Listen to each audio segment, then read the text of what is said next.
Olá, muito boa noite a todos os que nos acompanham neste grupo de Facebook, Covid-19 Dúvidas respondidas por profissionais de saúde. Hoje temos mais um webinar desta feita com o professor Fausto Pinto. Vamos, assim, só muito brevemente dizer quem é que é o professor Fausto Pinto e dizer que é o presidente. Antes de mais, é professor catedrático, é diretor da Faculdade de Medicina da Universidade de Lisboa, diretor de Serviço de Cardiologia e Departamento de Coração e Vasos do Centro Hospitalar Universitário Lisboa Norte. É também o presidente do Conselho de Escolas Médicas Portuguesas e presidente eleito da World Heart Federation. Assim como também é o anterior presidente da Sociedade Europeia de Cardiologia, entre tantas outras coisas. É, sem dúvida, uma pessoa que é bastante respeitada pelos seus pares e que gera consenso no que toca a falar de saúde, com base na ciência. E vamos a isso, vamos ter hoje assim uma conversa um bocadinho diferente, com uma pessoa, também ela, que nos tem muitas informações para dar sobre Covid, sobre outros temas, sobre educação médica. Olá, muito boa noite, Dr. Fausto. Seja bem-vindo. É um prazer estar aqui consigo. Vamos logo assim à primeira questão e que toda a gente está a pensar. Ora bem, o que é que vamos falar hoje aqui? Vamos falar sobre informação e conhecimento, vamos falar sobre Covid, vamos falar sobre algumas questões que são aqui importantes. Ora bem, nós estamos aqui em vésperas de Natal, estamos em vésperas de termos uma vacina para esta pandemia. Será que de alguma forma esta vacina, e já vamos ao Natal a seguir, mas para já, esta vacina é segura? Toda a gente pode tomar? É assim consensual que nós possamos confiar nesta vacina? Bom, muito boa noite mais uma vez e muito boa noite a todos os que nos estão a ouvir. E esta é uma pergunta que é a pergunta, eu diria, da ordem do dia e que é fundamental nós sermos muito claros em relação à resposta. E a resposta simples é sim. Ou seja, tivemos durante este período aquilo que podemos considerar como um dos avanços mais extraordinários, se não o mais extraordinário, da ciência e da humanidade. Tivemos num período que foi rápido, é verdade, e isso cria alguma suspeição, que é natural nas pessoas, mas isto deu-se ao facto de estarmos a lidar com uma pandemia. O que significa que toda a gente foi afetada por este problema. Não foi um problema português, não foi um problema alemão, não foi um problema americano, não foi um problema japonês, foi um problema do mundo. E o mundo juntou-se, de facto, e é curioso porque nestas situações, muitas vezes há respostas que são, às vezes vão em sentidos contrários, mas neste caso específico, o mundo centrou-se em procurar encontrar tão rápido quanto possível uma solução, uma resposta para resolver este problema. E, portanto, foi feito um investimento brutal a vários níveis para se encontrar uma solução para este problema. E houve várias empresas, várias estruturas que trabalharam para conseguir uma vacina. E, de facto, não existe uma, mas existem várias vacinas. Depois, o que é importante também perceber é que todo o processo que leva a que um medicamento, um dispositivo médico, uma vacina, seja considerada como utilizável para a comunidade, há todo um procedimento. E esse procedimento foi seguido escrupulosamente neste caso. A diferença é que foi pelo investimento, pela necessidade de ter rapidamente resultados, mas não apressadamente, foi de facto um conjunto de fatores que fez com que rapidamente se coletasse o número de pessoas necessárias para fazer os ensaios clínicos, bom, primeiro fazer a investigação, depois porque há várias fases no desenvolvimento, neste caso de uma vacina, mas muito rapidamente, é verdade, mas porque foi feito esse investimento muito grande, passou-se pelas várias fases, até à fase do ensaio clínico, que é aquele que faz o ensaio em muitas pessoas, para ter os resultados que já foram publicados na literatura científica, revista pela comunidade científica, eu estou a falar dos casos em que já foram aprovadas, e também o facto de ter sido feito um conjunto de informações que foram veiculadas para as agências reguladoras, que fizeram a avaliação e tomaram uma decisão. Apenas um aspecto aqui em termos de tempo. No caso da agência inglesa, tomou uma decisão para uma das vacinas, tomou uma decisão que foi a mais rápida de todas, seguida pela americana, e a europeia para a semana seguramente irá tomar a mesma decisão, uma vez que os dados são conhecidos. E, portanto, aquilo que nós nos temos que vangloriar como sociedade e como comunidade é o facto da comunidade científica ter sido capaz de encontrar uma solução para este problema, que era um problema que afeta o mundo inteiro e que vai ser aplicado já. Em 11 meses fez-se uma vacina. E isto é, de facto, espantoso. Portanto, para descansar as pessoas, esta vacina, cada vacina que for considerada pelas agências reguladoras, nos Estados Unidos há uma agência que é a FDA, na Europa é a EMA. Depois cada país tem a sua estrutura, nós temos o Infarmed, mas que no fundo, no caso da Comunidade Europeia, está, embora cada país tenha essa capacidade e autonomia de decisão, mas no fundo segue a regulamentação, isso já foi decidido, a regulamentação que for decidida e for definida pela comunidade, pela EMA, que é a Agência Europeia do Medicamento, que vai para a semana reunir e seguramente irá dar a aprovação, porque é óbvio que os resultados são conhecidos, são públicos neste momento e são de facto espetaculares. Isto é, eu diria que ultrapassa de longe o benefício que foi obtido com os antibióticos, com outro tipo de intervenções que permitiram aumentar a esperança de vida das populações.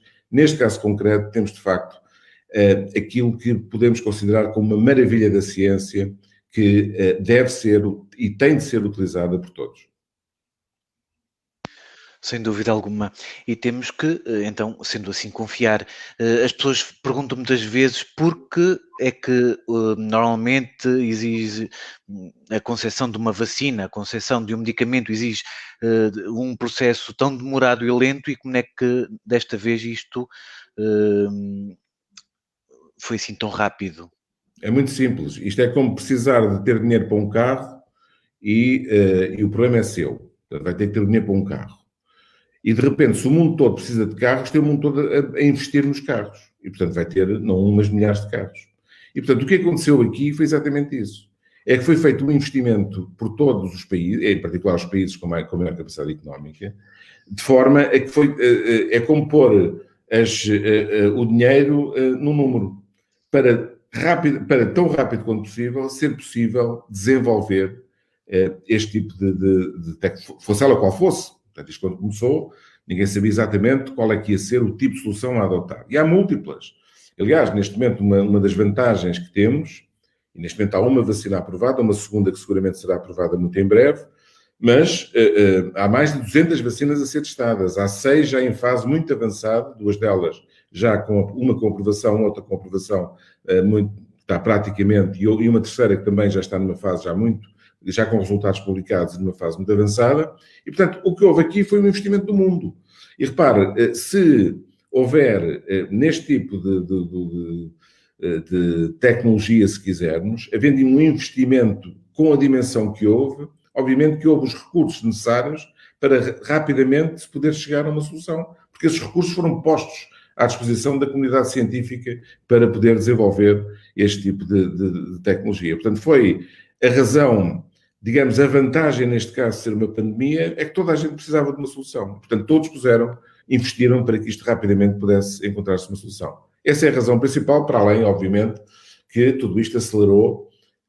Aliás, devo dizer que, por exemplo, em relação a esta vacina, esta tecnologia era uma tecnologia que vinha a ser estudada, primeiramente para o cancro e para outro tipo de eventuais utilizações. O que aconteceu aqui e que vai condicionar o futuro é que se desenvolveu muito rapidamente uma metodologia que estava a ser trabalhada e que, de repente, teve um investimento brutal e permitiu haver um enfoque naquele tipo de tecnologia e depois ter os resultados fantásticos que estamos a ter que já temos e que permitem ter uma segurança e uma confiança muito grande neste tipo de vacina.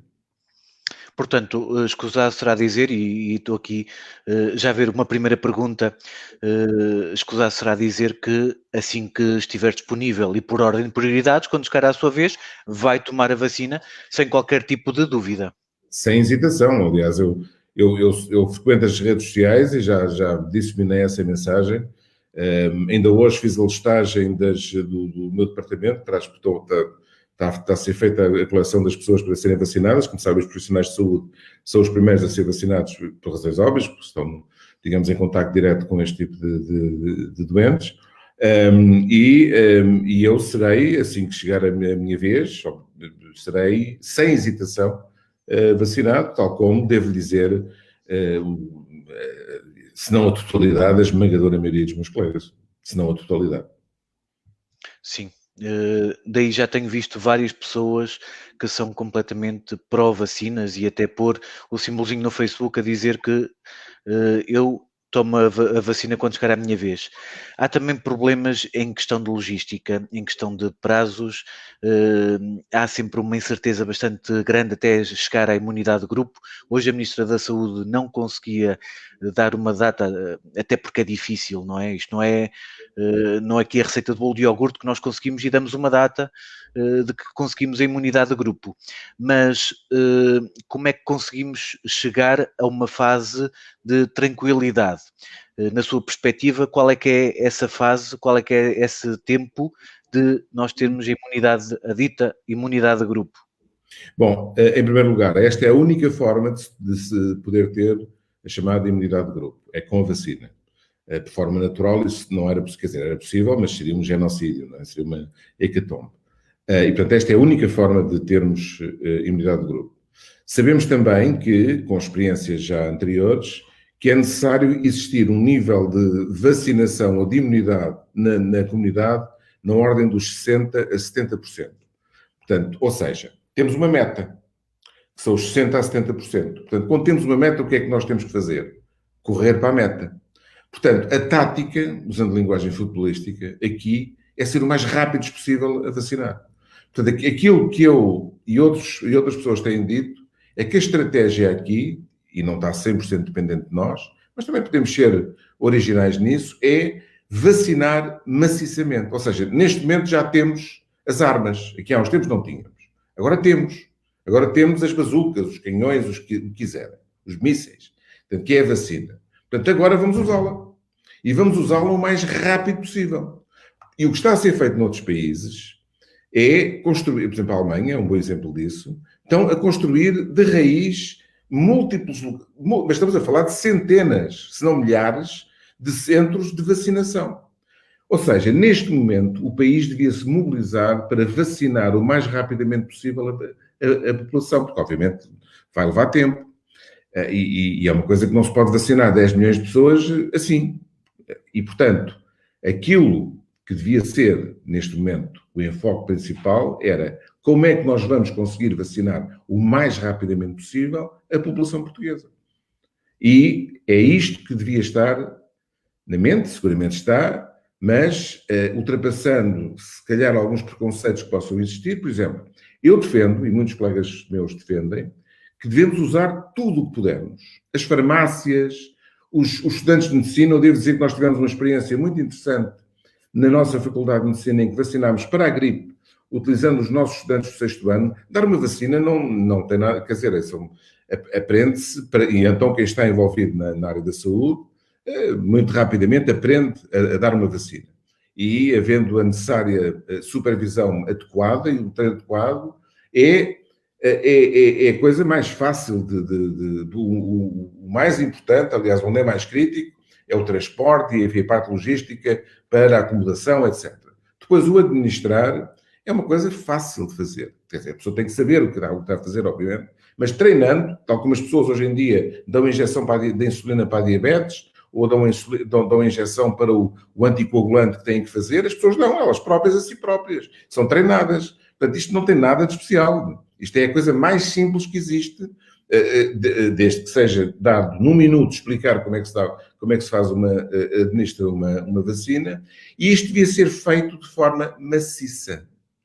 Portanto, aquilo que eu e muitos de nós temos recomendado é deixem-se de preconceitos e vacinem maciçamente. Claro que temos que ter as vacinas, e eu sei que há um acordo em termos da Comunidade Europeia da distribuição das vacinas. Mas assim que elas existirem, usem-nas o mais rápido possível. É termos as armas para as usar. Porque, repare, cada dia que passa, há pessoas a serem contaminadas. Vejam os números que têm acontecido. Há pessoas a morrer. E, portanto, cada dia que passa, quanto mais rápido nós formos a diminuir o número de pessoas potencialmente contaminadas, melhor. E mais impacto vamos ter em reduzir o número de pessoas que podem infectar-se e que, em alguns casos, como sabemos, podem ter desfechos maus. Portanto, isto eu diria que é o nosso desígnio, não há cá. E repare, esta é a forma também, e por isso é que é muito importante aqui um conceito que as pessoas têm que perceber, quando a pessoa se vacina não é só para si, é para a comunidade. É um serviço cívico que estamos a prestar. Ou seja, a vacinação, e em especial para este tipo neste caso concreto, para esta pandemia, é um serviço que estamos a prestar a nós, mas estamos a prestá-lo à nossa comunidade. Porque quanto mais rapidamente nós atingirmos os tais níveis de 60% a 70%, mais rapidamente nos vemos livres disto. E repare, quanto mais rapidamente nós nos vemos livres disto, mais rapidamente o país pode voltar a funcionar normalmente. Mais rapidamente a economia pode florescer. Mais rapidamente as pessoas podem voltar a ter uma vida, enfim, tão normal quanto possível. Portanto, isto parece óbvio, parece lógico.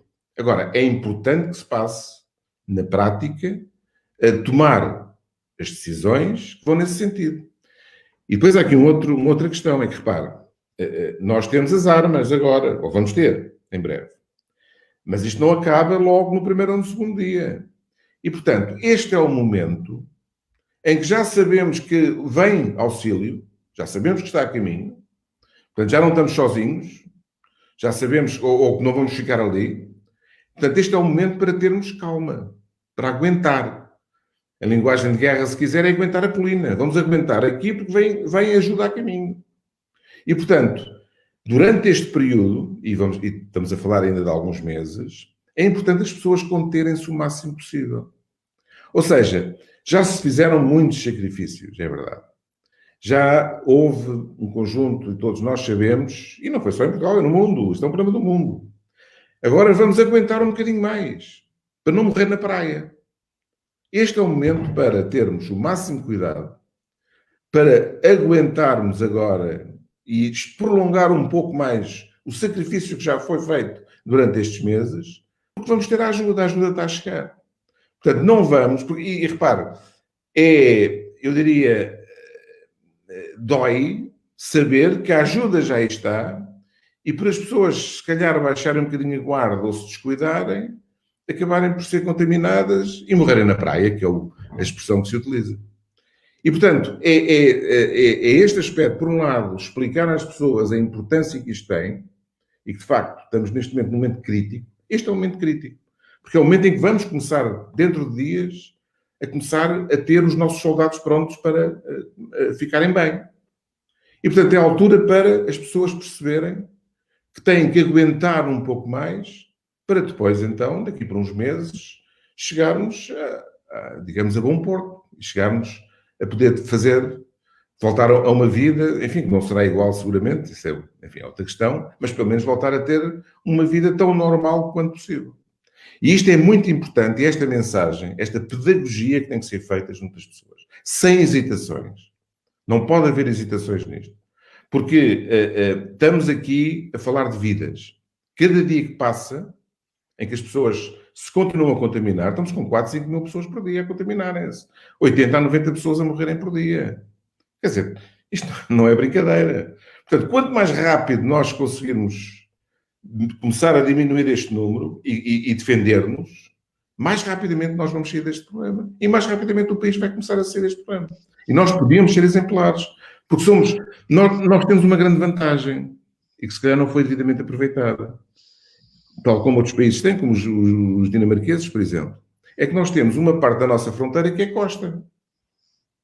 E, portanto, aí tivemos a natureza do nosso lado. E agora, se calhar, não a aproveitamos tão bem quanto isso. Mas estas mensagens têm que passar de uma forma muito clara para as pessoas para perceberem. E sermos transparentes. Não ter medo de dizer a verdade. Não ter medo que as pessoas tenham medo. Quer dizer, as pessoas têm medo na mesma. Eu digo-lhe, por exemplo, e isto aconteceu também pelo mundo fora. Durante o período inicial, em que havia de facto um medo, até porque não sabíamos muito bem, ninguém sabia. Sabíamos o que estava a acontecer lá fora, a desgraça que estava a acontecer em Itália, em Espanha, depois nos Estados Unidos. Nesse período, as pessoas ficaram com muito medo. E o que é que aconteceu? É que houve uma diminuição para metade por exemplo, das pessoas que vinham com infarto do miocárdio, que é uma doença que nós tratamos, é aquilo que eu trato. E os meus colaboradores, o meu serviço. E, portanto, o que aconteceu foi que as pessoas com medo aguentavam. E ao aguentarem, o que acontecia? Ou morriam, ou quando vinham, já vinham tarde. E, portanto, é este medo também que temos que tirar às pessoas, isto possivelmente iremos falar um pouco sobre isso, para perceber que, neste momento, e esta talvez seja a mensagem neste ponto, temos a vacina a caminho, a vacina é para ser dada a todos, e era bom que todos a tomassem, e até nós termos os tais 60% a 70%, que vai levar uns meses, naturalmente, a conseguirmos isso, temos que aguentar. E temos que ter restrições para evitar, quer dizer, estarmos a contaminar-nos uns aos outros. Sobretudo agora que já temos uma solução para o problema. Temos várias pessoas a perguntar sobre a velocidade cruzeiro de vacinação, a dizer que com esta velocidade, quando é que vamos conseguir? Se para vacinar 1 milhão são precisos 4 meses para chegar a todos os restantes, daqui a somente 3 anos, que a coisa vai ser sempre um bocadinho lenta, diz uma pessoa que também tem um pouco de medo, dado ser hipertensa, e estas complicações e comorbilidades são sem dúvida também sempre uma pergunta que toda a gente faz. Tenho diabetes, como é que é? Tenho hipertensão, como é que é? Tenho asma, como é que é? Posso ser vacinado?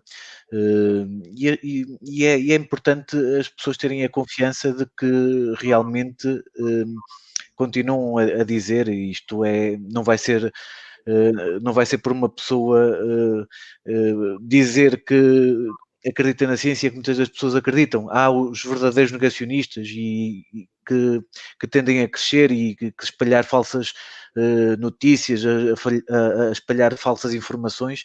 Essa é a segunda pandemia. Essa é a segunda pandemia que temos que combater. A segunda pandemia que estamos a combater é da desinformação. E é este tipo de desinformação e de pandemia que, se calhar, se deixar em livre-arbítrio, pode até matar mais que a outra, porque não há nada pior do que a ignorância, a desinformação e, acima de tudo, a manipulação da informação para proveito próprio. Porque, repare, um bom vendedor banha da cobra já há séculos que existem, não é? Portanto, a vender banha da cobra, portanto, isso existe já desde sempre. Aproveitar essas situações para algumas pessoas poderem até fazer algum tipo de negócio com isto e poder ter algum tipo de projeção, sempre foi assim. Desde que o homem é homem, desde que a humanidade existe. Agora, é aí que temos que ser muito claros, e a ciência aí tem a ciência, os governantes, todos nós, no fundo. Isto é um problema da comunidade. Repare, as pessoas mostrarem a sua ignorância, e vê-se, infelizmente, vê-se até pessoas, até médicos, a revelarem a sua ignorância publicamente. Em condições normais, até podíamos tolerar isso. Agora, eu considero completamente intolerável que isto seja sequer dado palco. Tanto que eu não discuto isto com ninguém que pertença. É como eu ir discutir com alguém se a Terra é redonda ou não é? Como sabe, há uma sociedade da Terra plana, não é? E que tem vários aderentes, não é? Até há pouco tempo morreram umas pessoas a querer demonstrar que a Terra era plana, não era redonda. Portanto, este tipo de coisas vão sempre existir, percebe? A única forma de combater esta desinformação é com informação, é com pedagogia, é explicando, no fundo, às pessoas, e as pessoas têm que ter confiança, obviamente, porque as pessoas não têm que ser formadas em medicina, como é óbvio. Agora, tem que haver aqui um clima também de confiança nos agentes que, repare, eu se for levar o meu carro a um mecânico que eu tenho confiança, eu confio que ele me vai arranjar o carro e resolver o problema. Não vou a um fake news que diz que me vai pôr ali um Ferrari no meu Volkswagen, não é? Portanto, este é um problema muito sério, é um problema que está a acontecer em todo o mundo, é um problema que surge do desespero. E repare, é esse o ponto. É por isso que eu digo que este é um momento crítico.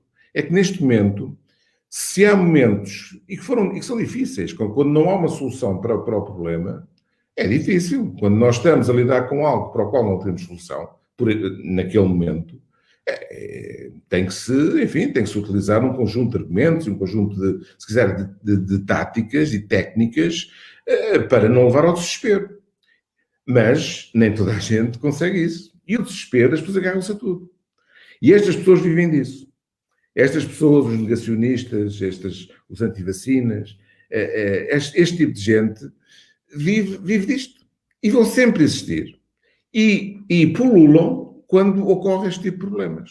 Porque, de facto, aproveitam-se do desespero das pessoas que não veem, que não conseguem lidar com a incerteza ou com o facto de não ser logo resolvido o problema. Agora, isso só se combate, e tem que se combater, porque isso é uma doença como as outras. A desinformação, neste caso, tem consequências porque mata, e, portanto, é perigoso, é muito perigoso. É como dizer, pode mandar-se do 13º andar que não lhe vai acontecer nada, eu garanto-lhe. Porque os seus ossos são feitos de uma maneira, eu dou-lhe aqui isto, os seus ossos vão ficar de borracha, e chega lá abaixo e fica fantástico. Portanto, este é um problema sério, é um cancro da sociedade e cabe-nos a nós também minimizar esse cancro. Com o quê? Com informação, com ciência. A ciência é que nos permitiu chegar onde estamos hoje. Permitiu-nos ter o tipo de conforto que temos hoje. E a nossa geração, ou seja, as pessoas que vivem atualmente, de facto, tiveram um grande privilégio. Eu tenho 60 anos. Eu não vivi nenhuma guerra. Já não apanhei a guerra colonial, portanto já sou pós essa... Tinha 14 anos, quando foi o 25 de Abril. Em Portugal, já para não falar na Guerra Mundial, ou os meus avós viveram indiretamente com os racionamentos, com aqueles problemas todos, ou a asiática, ou a espanhola. Nós não vivemos isso, não é? E a grande esmagadora maioria das pessoas que vivem atualmente, ou na totalidade, não viveram, usufruíram de forma, muitas vezes, passiva, nem pensando nisso, dos avanços da humanidade. Ora bem, o que esta gente está a querer é reter o avanço. E se esta gente, ao longo dos anos, tivesse tido palco, nós hoje vivíamos em cavernas. Ou pior ainda, não sei. Percebe? Portanto, tem que haver aqui, eu acho que é muito importante, a percepção, porque, repare,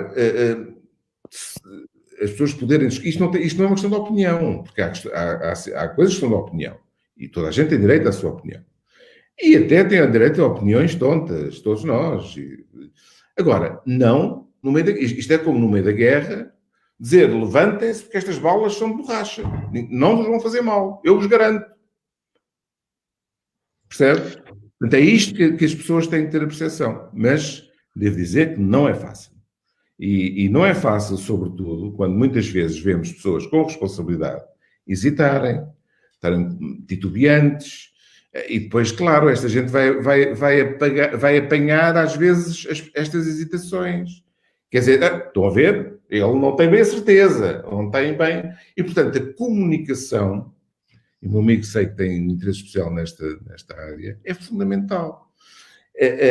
A boa comunicação em ciência, em medicina, de uma forma geral. Aliás, eu costumo dizer já há muitos anos que um dos problemas da humanidade nem é a falta de comunicação, é a má comunicação.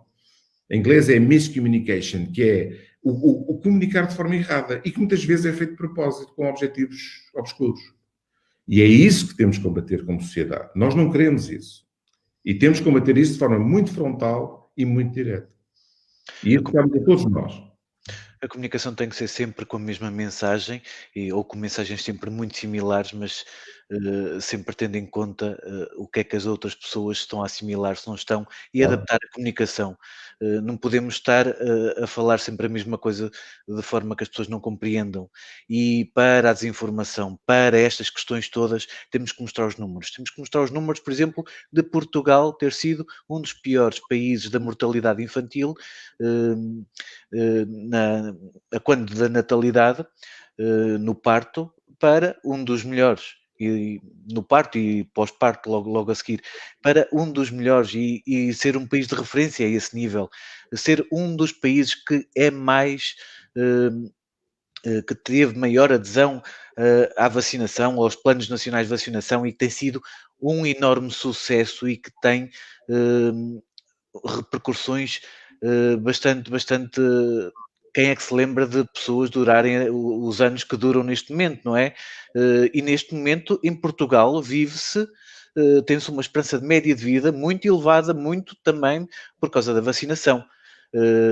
Muito por causa da vacinação. Vive-se mal, se calhar não com tanta saúde, mas vive-se mais. E isso é muito importante também para mantermos esta saúde que nos vai fazer viver muito e bem. Também é importante depois outras coisas. Não vamos acreditar em falsos argumentos. Mas eu vou reforçar o meu sistema imunitário e vou tomar aqui umas coisas e não preciso de vacina para coisa nenhuma. Sim, tudo bem. Os frutos vermelhos. Vou comer muitos frutos vermelhos ou vou comer muitas laranjas e fico cheio de vitamina C, não vou ter gripe. É naturalmente que pode ser uma ajuda, mas isto havia um neurologista sobre a questão que falava sobre a questão de quantos frutos vermelhos é que eram precisos comer para prevenir a demência. E ele assim, pronto, isto nós temos que ir por químicos, porque sem dúvida alguma que ajuda, mas era preciso tantos, que era para conseguir atingir o mesmo que um fármaco, que não era uma coisa natural a pessoa comer aquilo tudo e nem lhe fazia bem. Fazia bem uma coisa, mas fazia-lhe mal a outra, certamente. E isto é muito importante nós rebatermos com números e, acima de tudo, isso. E combater a desinformação, o negacionismo, a má informação, tudo isto passa por uma responsabilidade social. E uma responsabilidade social que seja pessoas, seja entidades, seja como o caso do professor, que tem também a responsabilidade de ser o diretor de uma faculdade de medicina e acredita em tudo. Não podia acreditar mais na ciência do que na função que está. Isto é completamente contra a natura, nós continuarmos a acreditar nisto. Portanto, esta mensagem é para todos os que nos estão a ouvir e sem dúvida alguma que nós, para conseguirmos chegar a bom porto, como dizia o professor, nós temos que chegar e quando for a nossa hora, não termos medo, porque não vamos ter medo da vacinação. Também falam sobre a vacina da gripe. Mas a vacina da gripe nunca se conseguiu e vem sempre, e se isto vai ser igual, se não vai ser igual.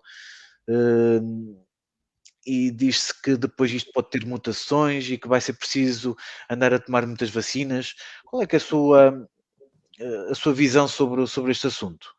Não, aqui há uma vantagem, como em relação a esta vacina contra a Covid foi negociado, digamos assim, em termos da Comunidade Europeia, portanto já foi feito, digamos, a distribuição da vacina em função da proporcionalidade de cada um dos países. Portanto, nós já adquirimos, penso que 22 ou 23 milhões de vacinas, e tendo em conta que estas vacinas, nomeadamente estas que estão agora a ser utilizadas, necessitam de 2 tomas, portanto isto já permite cobrir toda a população. Porque aqui é importante que toda a gente tem direito à vacinação, aqui a única coisa é escalonar em termos de prioridade, mas depois, quer dizer, no fim, toda a gente terá direito a essa vacina e já está dito pelas autoridades e, aliás, isso vai acontecer na Europa seguramente e possivelmente na maior parte dos países, portanto, que vai ser oferecida a vacina a toda a gente, a toda a população.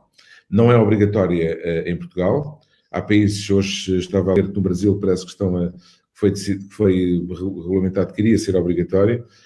Em Portugal não é, e eu, enfim, por natureza acho bem, embora isso também pudesse ser uma discussão interessante, que é uma questão do direito individual sobrepor-se ou não ao direito coletivo. Mas, enfim, isso é um outro tipo de discussão. Mas eu aceito esta voluntariedade, este voluntarismo, mas o que é interessante é que, e isso deixa-me otimista, repare, quando foi da vacina da gripe, que era diferente, porque aí já foi cada país que fez a sua distribuição, as suas contas, e foram mal feitas, pelos vistos, não é? Eu tenho muitos doentes que não conseguiram ter vacina para a gripe, por exemplo, e doentes de risco, que teriam indicação normalmente para a vacina da gripe. E repara, a vacina da gripe, já agora é interessante, que eu não sei se as pessoas têm essa noção. A vacina da gripe tem uma eficácia entre os 50% a 60%. As vacinas que estamos agora a falar contra a Covid, nomeadamente estas que já estão aprovadas, têm uma eficácia de 95%. Estão a ver a diferença que existe. Mas a vacina da gripe é importante e, por exemplo, eu vacino todos os anos. Como profissional de saúde, nós temos essa obrigação, digamos assim, não para, mais uma vez, não só para nos protegermos, mas acima de tudo também para proteger os terceiros e, em particular, quem lida como nós com doentes. Não é? Mas, em relação a este ponto, é interessante porque o facto das pessoas terem sido mobilizadas, e lá está, houve aqui uma desconexão entre a mensagem que foi passada, que era a importância das pessoas se vacinarem, e depois não haver vacina. Isto tira crédito. Isto descredibiliza o sistema. E isso não pode acontecer. Quer dizer, tem que haver também a capacidade, por parte de quem tem essa responsabilidade, de criar a expectativa adequada. Porque uma falsa expectativa cria desânimo, cria desalento, cria afastamento. E isso não pode acontecer. Portanto, tem que ser feito de forma adequada. E o facto das pessoas terem mobilizado, porque depois não há desculpas, quer dizer, há desculpas que depois são ridículas, que depois dão para, no fundo, justificar a sua incompetência, se quisermos, ou incapacidade de terem feito a previsão adequada. Mas o que é facto é que as pessoas aderiram de forma muito significativa, quer dizer, se tivesse havido mais de 2 ou 3 milhões de vacinas, cá tínhamos 2 ou 3 milhões de pessoas a querer vacinar-se. Mas o que é triste é que houve uma parte dos grupos de risco que, se calhar, deviam ter feito a vacina da gripe, estou a falar da gripe, e que acabou. E porquê? Porque diz que toda a gente tem que se vacinar para a gripe. E depois não havia vacina para todos. Isto é que não pode acontecer. Neste caso da Covid, felizmente estamos na União Europeia, felizmente foi negociado centralmente e, portanto, a distribuição vai ser proporcional em relação à dimensão de cada país e, portanto, aí eu estou confiante de que não vai haver problema. Agora, é muito importante que, é por isso que quando se criam comissões, task forces, etc., se tem que se pôr as pessoas adequadas à frente destas comissões e não se pode politizar. Quer dizer, se a área em que não devia ser politizada é esta. Isto não é direita ou esquerda ou extrema-esquerda ou extrema-direita. Não, quer dizer, aqui estamos a falar de saúde. E, portanto, se a área em que devia haver uma competência técnica para, por exemplo, coordenar equipas de vacinação ou até comissões de vacinação, era esta. E não estar a pôr comissários políticos que a única coisa que vão fazer é cumprir as ordens que lhes dão. E isso também tira um bocadinho isso descredibiliza um bocadinho o sistema em si. E isso não pode ser. Mas, enfim, eu estou muito otimista de que, apesar de todas estas diatribes que vão acontecendo, porque os políticos também não estavam preparados para isto. Vamos lá ver, isto ultrapassa toda a matriz que o político está habituado, porque a saúde não se compadece com política. Os vírus não se compadecem com ser direita ou esquerda, não se vai negociar com vírus, não é? E, portanto, estas situações de saúde são situações muito concretas. E é por isso que países como a Alemanha e outros países estiveram à frente das comissões e dos comitês que estavam a apoiar e a emitir as suas opiniões, os principais académicos desses países nas respectivas áreas. E isso foi muito importante, ao contrário, e mesmo nos Estados Unidos, repare, mesmo nos Estados Unidos, enfim, com todas aquelas situações que vimos e que, no fundo, levou à situação catastrófica que está a acontecer, os meus colegas estão doidos nos Estados Unidos, pela forma completamente incompetente como foi lidada a situação num país que é referência, aliás, é considerada como uma das razões porque esta situação também teve o impacto que teve, foi o descontrole completo. Mas mesmo aí, os conselheiros, depois eles podiam ou não ouvir os conselhos, mas os conselheiros eram as pessoas de topo das academias respectivas. Mas, enfim, isto são aspectos que a população, obviamente, não conhece, mas nós que estamos dentro desta área, às vezes custa-nos um pouco ver que, ainda por cima, não temos qualquer interesse político nisto, o nosso interesse é meramente médico, científico, mas acima de tudo médico e de saúde, ver às vezes pessoas que não têm qualquer competência para, ou pelo menos não têm currículo para isso, e não estarem a dizer coisas e a tomar decisões.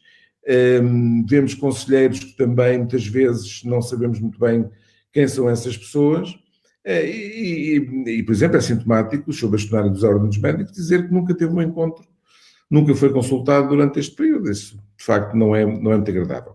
Mas, seja como for, acho que estamos neste momento num ponto importante, como disse há pouco.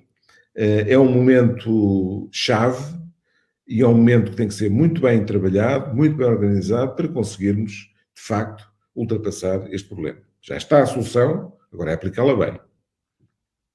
Naturalmente que pode demorar um bocadinho mais ou um bocadinho menos, mas ter o máximo de adesão possível e facilitar em ter o maior número de gente a tomar a vacina vai sempre facilitar todo o processo e a velocidade de cruzeiro ser sempre maior e mais gente naturalmente a conseguir ser vacinada e naturalmente sermos, digamos assim, amigos dos nossos compatriotas e conseguirmos mais cedo a imunidade de grupo. Portanto, termos essa ideia bem clara.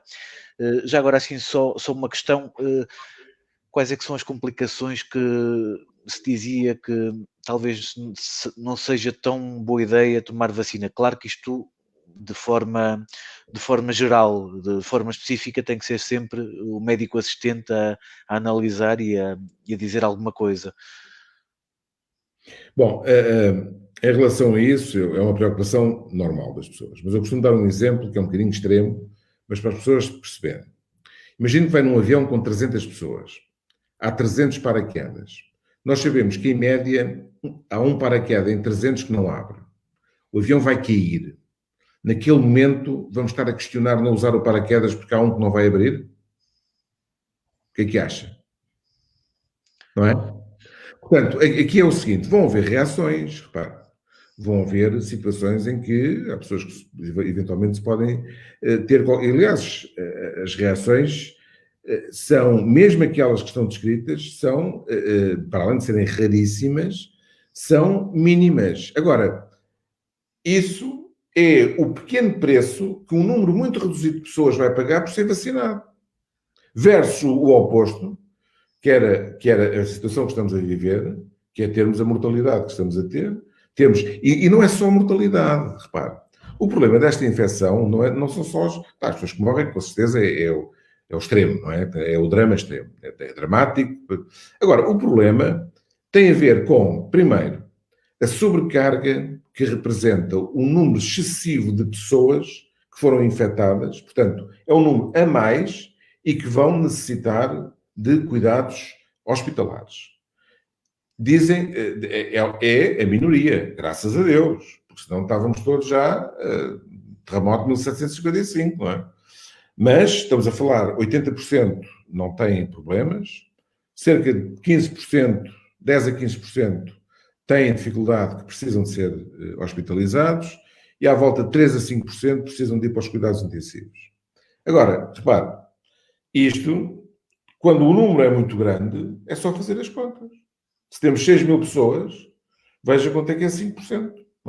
Quer dizer, não é preciso ser-se muito esperto para perceber que mantendo um determinado número de pessoas infectadas, isso vai fazer o quê? Que haja a sobrecarga dos serviços hospitalares, obviamente. Por um lado. Por outro lado, o que sabemos hoje, agora já sabemos mais do vírus, muito mais, já sabemos mais como é que ele... Por exemplo, hoje em dia sabemos que isto é uma doença sistémica. É uma doença que afeta ou pode afetar qualquer órgão. De início pensava-se que era uma doença respiratória. E, de facto, habitualmente começa por aí. Mas hoje em dia já sabemos que numa parte significativa de doentes tem o que nós chamamos de uma disseminação sistémica. Portanto, vai envolver vários órgãos. O coração, o sistema nervoso central, a parte intestinal. Quer dizer, o fígado tem múltiplas manifestações. É verdade que são menos frequentes. E graças a Deus, senão então, isso era uma desgraça ainda maior. E depois há outra coisa, que também sabemos que há pessoas infectadas, e ainda não temos a informação toda, porque é preciso tempo, mas que persiste sintomas durante muito tempo. Durante muito tempo. E já temos pessoas que, já temos meses, neste momento já temos essa experiência. Ainda hoje tive uma conferência de manhã com a China, em que estive a dar uma sessão conjunta com os meus colegas chineses. E tivemos a debater precisamente alguns aspectos relacionados com este e outros aspectos. E eles já têm um ano de experiência. Embora eles tiveram uma tática diferente, eles foi a supressão completa, não é? Aliás, estava há pouco a ver, em Wuhan, neste momento ninguém usa máscara. Neste momento a vida é normal em Wuhan. A gente sabe que, do ponto de vista a contenção foi extrema e que é difícil fazer isso num país como a Europa, por exemplo, no continente como a Europa. Mas o que é fato é que neste momento eles estão livres do vírus. Portanto, estão a viver a vida perfeitamente normal.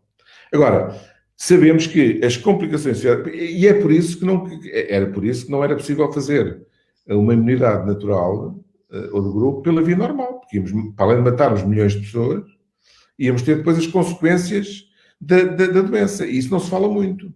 Porque fala-se dos mortos, que de facto é o mais visível e é o mais dramático, mas há depois todo muito maior de consequências e sequelas resultantes disso, e algumas que ainda não sabemos. Só para dar um exemplo, quando foi da gripe espanhola e quando houve estas pandemias, uma das consequências é a nível do sistema nervoso central. Casos raros é verdade, mas o raro, quando depois se multiplica por uma população muito maior, deixa de ser raro. Mas muitos casos de Parkinson, por exemplo, e já estão a ser descritos nesta situação, casos de Parkinson, por exemplo, e doenças do sistema nervoso central, alterações residuais resultantes da presença do vírus no sistema nervoso central. Portanto, não estamos a lidar aqui com um vírus bonzinho. Este vírus não é nada bonzinho. Não é tão mau como era, por exemplo, o ébola, que isso é uma coisa interessante, também já agora para as pessoas perceberem. O vírus, se for muito agressivo, repare, o vírus não é um ser vivo. O vírus precisa sempre de um hospedeiro. Portanto, ele precisa sempre de alguém infectado para passar a outra pessoa. Portanto, se o vírus é muito agressivo e mata muito rapidamente, às tantas deixa de haver hospedeiro. E, portanto, acaba. A ébola é assim, tem uma mortalidade de 50%. Portanto, imagina o que era. Só que isto a natureza é interessante, não é? Porque acaba por criar aqui uns equilíbrios. De repente tem isto, mas uns equilíbrios interessantes. Quando é muito mau o vírus, ele mata tão depressa que depois mata-se a si próprio. Entre aspas, porque ele não é vivo. Porque deixa de ter hospedeiro, está tudo morto, tudo acabou. Este não. Este foi um vírus. É por isso que este vírus era mau. Este vírus era malandro. Era um vírus malandro. Porque ele matava o que precisava para matar. Eu gosto de usar uma linguagem mais simples. Mas não matava tanto assim para permitir ele autoperpetuar-se. É por isso que foi esta pandemia. Porque ele conseguia manter-se com reservatórios e, sobretudo, nas fases em que as pessoas se descuidam, porque isto é um vírus muito contagioso. Este vírus é por isso que as pessoas têm que usar máscara, é por isso que nós insistimos com as máscaras, é por isso que insistimos com todas aquelas medidas para as pessoas não se contactarem e agora estarem em bolhas, não é? E esse é um ponto importante. Já agora, passar esta mensagem. Sim. Novamente, este é o momento das pessoas se conterem. Eu sei que tem o Natal, o Ano Novo, é uma chatice. Para todos, não é? Eu tenho 5 filhos. Ainda tenho a minha mãe que não vou ver no Natal. E é o momento de nos contermos. Agora, vamos fazer esse sacrifício. Para o ano podemos estar todos juntos. Repara, aquela história, mas a mim não, então estamos todos tão bem. Se todos dissermos isso, nós já sabemos que há uma parte de nós que vai estar infectada. E que vai desgraçar famílias. Como hoje. Repara, nós já temos mais de 5 mil mortos em Portugal.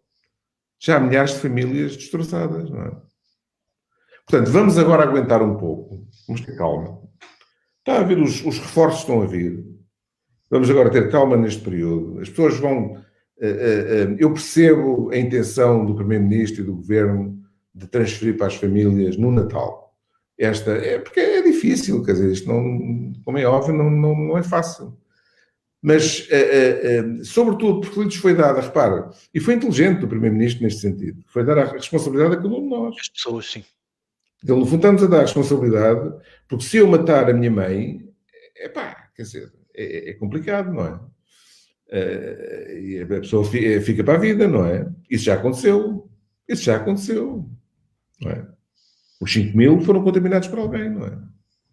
E, portanto, as pessoas pensarem um bocadinho nisto. É muito cruel, é verdade. Mas pensar que temos já a costa à vista. Está à vista. Mas ainda temos um caminho a percorrer.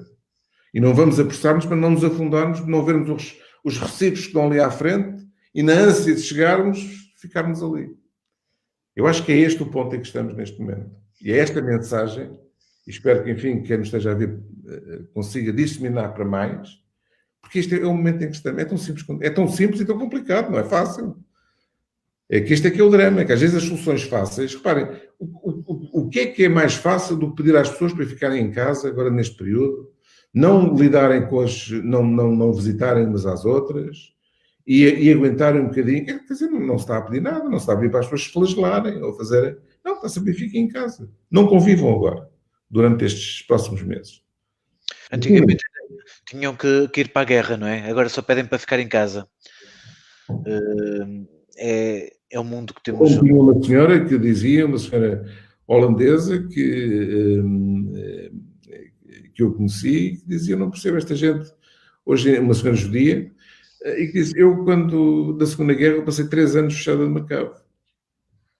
Pois. 3 anos e não podia sair. Se saísse era morta. Passar a responsabilidade para as pessoas é e pode ser assim uma tarefa um bocadinho ingrata e muito mais fácil para os governantes, e fugindo sempre, porque tal como um grupo neutro a nível partidário e político, fugindo sempre a essa questão, nós temos que, a nível superior e político, temos que exigir algumas coisas. E exigir um bocadinho da nossa proteção, e falamos de proteção social, falamos de proteção de saúde, mas acima de tudo devemos exigir que nos seja dada uma comunicação clara e concisa e científica sobre saúde e a literacia em saúde. Isso é muito importante e, do seu ponto de vista, dado que é o reitor de uma faculdade médica e também o presidente do Conselho das Escolas Médicas Portuguesas. Qual é que é a sua opinião acerca desta literacia em saúde, que no fundo, mesmo para esta pandemia, não está a ser bem comunicada? Nós não podemos ter aqui uma chave de ouro que vai conseguir abrir todos os corações e todas as mentes e conseguir fazer com que a informação chegue às pessoas, mas do ponto de vista político, necessário que nos seja dada a informação. As pessoas podem procurar, mas nós também precisamos ter essa informação de alguma forma contextualizada e bem clara para todas as pessoas, como se todos fôssemos meninos de 10 anos. Não, isso está a dizer é corretíssimo. Aliás, foi essa a razão que nos fez intervir enquanto Conselho de Escolas Médicas, foi precisamente quando vimos que podíamos, se calhar, contribuir para tentar colmatar essa falha, digamos assim, que estávamos a percepcionar. Aliás, isso já foi reconhecido pelo próprio Governo, quer dizer, que houve um déficit de comunicação. Não só, não tanto em quantidade, porque tem havido muita comunicação. Aliás, há montes de documentos, há montes de dados que são dados, mas acima de tudo na forma como essa comunicação é veiculada. E, de facto, falhou. E isso é reconhecido pelos próprios e, portanto, não estou a dizer nada de novo. Se calhar aqui só fazer um pequeno esclarecimento. Quer dizer, há uma coisa que é a literacia em saúde tem a ver com o conhecimento que a população tem dos aspectos relacionados com a saúde. Isso é uma coisa que se vai criando ao longo da vida, faz parte da educação, digamos assim. Outra coisa é comunicação em saúde, portanto, que é, no fundo, utilizar agentes de comunicação ou técnicas de comunicação para comunicar aspectos relacionados com a saúde e que são críticos em momentos como este, uma pandemia, em que é fundamental fazer, e há agências de comunicação, repara, aqui na por cima há profissionais que só fazem isto. Há profissionais que a única coisa que fazem é fazer comunicação e treinar. Eu tive, quando fui Presidente da Sociedade Europeia, eu fiz treinos com a BBC. Nós contratámos uma equipa da BBC, aliás, há empresas que fazem isto, e que faziam o que se chama o Media Training, isto é feito por todos, os políticos têm isso, as pessoas, os líderes habitualmente têm este tipo de treino. Que é para saberem, acima de tudo, para saberem comunicar, para poder... é claro que cada um depois também tem mais jeito do que outro, mas isso é como tudo, não é? Por muito jeito que se tenha, tem que se treinar. O Cristiano Ronaldo é um jogador fantástico, mas se não treinasse também, se calhar não era tão bom quanto é. E, portanto, em comunicação também, há uns de nós que temos mais, enfim, uma capacidade maior de comunicar, mas também se tem que treinar e tem que se aprender. Há técnicas, há táticas, etc. Depois também há um outro ponto, quer dizer, que é as pessoas não só comunicarem bem, mas também terem o conhecimento suficiente para poder transmitir, porque uma coisa é a pessoa transmitir de forma amorfa aquilo que, a informação que recebe, outra coisa é com conhecimento de causa, não é? E como eu disse há pouco, este é um problema que é um problema de saúde, é um problema médico, e, como tal, é importante ter, se por um lado há, obviamente, um componente político associado, com certeza, mas esse nem é o mais importante, porque isso são as decisões que depois o governo tem que tomar, com certeza. Mas agora, tem que haver um componente técnico, se quisermos, muito forte e adequado, e de pessoas competentes. E isso também foi algo que aqui funcionou menos bem. Por exemplo, as universidades nunca foram consultadas. As pessoas que estão a aconselhar o governo são pessoas muito respeitáveis, mas foram pessoas escolhidas por as razões que entenderam, e com certeza que estarão a fazer um excelente trabalho, mas não houve cuidado, como houve noutros países, de ir às academias, de ir às universidades, onde está, no fundo, quer dizer, por definição, onde estão são as instituições onde se desenvolvem os saberes, não é? E, portanto, aí também não sei se por arrogância, nós sabemos que não é fácil lidar com estas situações e quem está, digamos, com a batata quente na mão está numa situação complicada, e todos sabemos isso. Mas precisamente por isso precisa de ajuda. O problema muitas vezes destas pessoas é que são muito arrogantes, não é?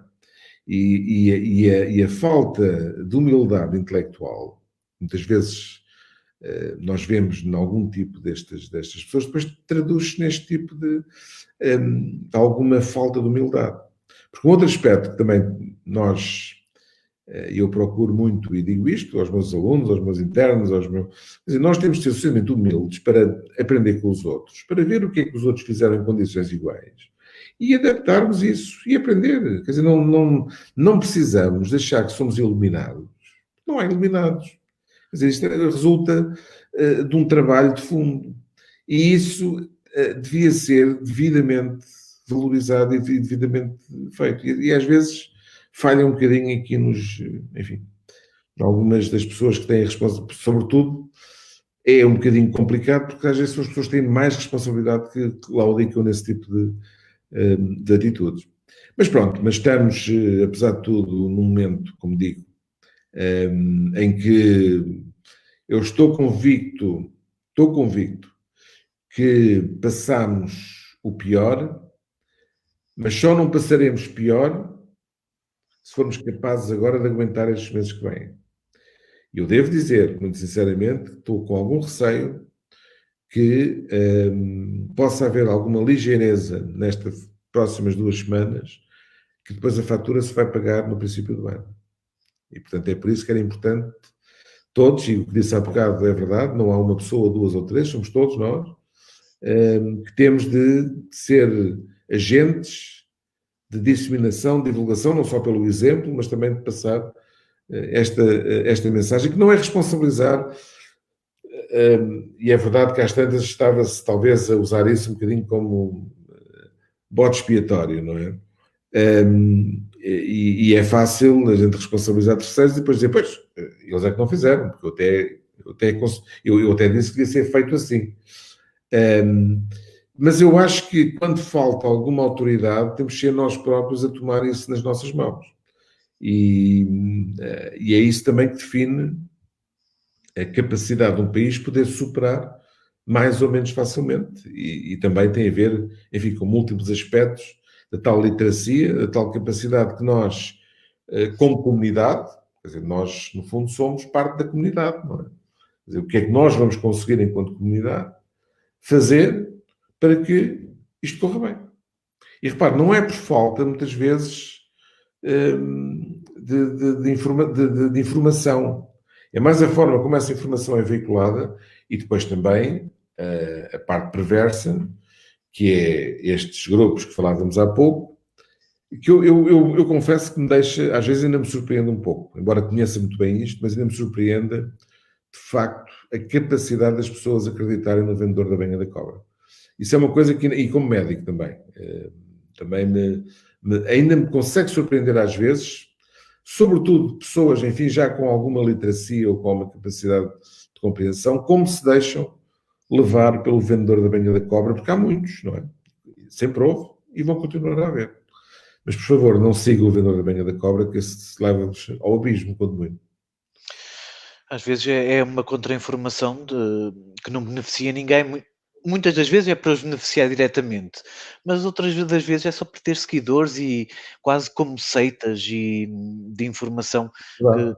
manipulam completamente de forma errada. E é a esse nível que temos que agir perante como uma rede de comunicação e todos os organismos da saúde em Portugal que têm gabinetes de comunicação, todos os centros hospitalares que têm pessoas ligadas à comunicação, que deveriam trabalhar com a DGS, com o Ministério da Saúde, em rede, para ter uma comunicação unívoca e clara para a população. E fazer muitas atividades e coisas interessantes que poderiam estar a ser feitas neste momento para chegar mesmo à franja populacional que é que isto, a comunicação não é uma conferência de imprensa diária. A comunicação passa por muita coisa. Eu vi apenas um anúncio de rádio de prevenção à Covid uma única vez e costumo ouvir um bocadinho de rádio. Eu nunca recebi nada em casa no correio acerca do que quer que seja. E há muita gente que não está ligada nem a rádios nem a televisão. Há uma franja populacional em Portugal, no interior, que nem sequer tem acesso a. Pois. Não tem TV cabo porque não tem e está em zona sombra. Portanto, não chega lá a chamada TDT ainda. Vão conseguir chegar lá pela rádio, que também não é comunicado nada pela rádio, ou muito pouco, como também de outras questões. Acho que é a altura de repensar todo esse sistema de comunicação na saúde em Portugal e é a altura de repensar também a introdução de uma disciplina de literacia em saúde, por exemplo, logo bem cedo nas crianças, como acontece noutros países, como tão bem sabe. Eu penso que isto aqui poderá ser importante, isto é apenas a minha opinião, se me é permitido, como um mero ativista, pela comunicação de saúde e, claro, da medicina preventiva, que também é uma especialidade médica em muitos países e que não é em Portugal. Também poderia ser importante, porque não temos a saúde pública que deveríamos ter como um país evoluído, devia ser mais apoiada e devia ser apoiada por se calhar, alguns especialistas em medicina preventiva. Eu acho Olha, que era capaz. dizer-lhe que nós temos a especialidade de saúde pública. E Exatamente. se calhar não é tão apoiada quanto deveria ser. E, aliás, viu-se agora a importância de ter uma saúde pública forte. Uma das falhas que tivemos foi a incapacidade, por falha óbvia, até de recursos humanos, de poder, por exemplo, a certo momento, seguir as cadeias epidemiológicas para poder fazer o isolamento rápido, o tracing dos contactos e o isolamento rápido das pessoas. Isso foi uma das coisas que falhou, claramente. E custa às vezes ouvir o contorcionismo que alguns atores políticos fazem para justificar o injustificável, não é? Quer dizer, isso foi por falha porque simplesmente não havia capacidade de resposta para aquilo que era a necessidade, nem houve a rapidez necessária para poder responder a isso. E os meus colegas da saúde pública têm feito um trabalho absolutamente notável, têm-se desdobrado de uma forma, as pessoas não têm noção do trabalho que está por trás de todo aquele grupo que se tem multiplicado de uma forma absolutamente extraordinária e, de facto, porque repare, nós aqui temos vários momentos, não é?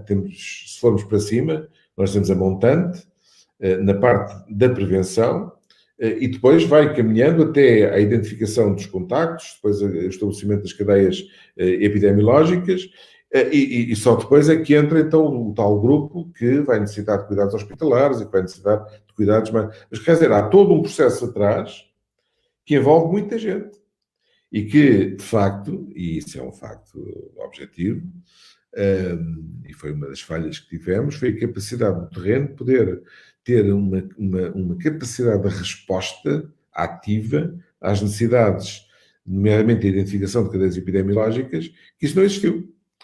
O atraso na divulgação dos resultados, as pessoas andaram... Houve muita gente que andou positiva, sem saber, e que andou a contaminar muita gente, porque tiveram alguns já tendo feito o teste, e que, como sabe, um dos problemas deste vírus é que há um grupo de pessoas que não têm sintomas, mas que têm o vírus, e portanto basta estar em contacto com outras pessoas, sobretudo naquela altura em que não havia máscaras, nem havia nenhum tipo de cuidados assim especiais, e depois isto vai em catadupa, não é? E portanto a saúde pública é uma das áreas, de facto, que precisa de uma volta, já há muito tempo que se fala disso, não é? Dos cuidados primários de saúde, agora a pandemia, no fundo, veio, e devo dizer que isto não é só em Portugal.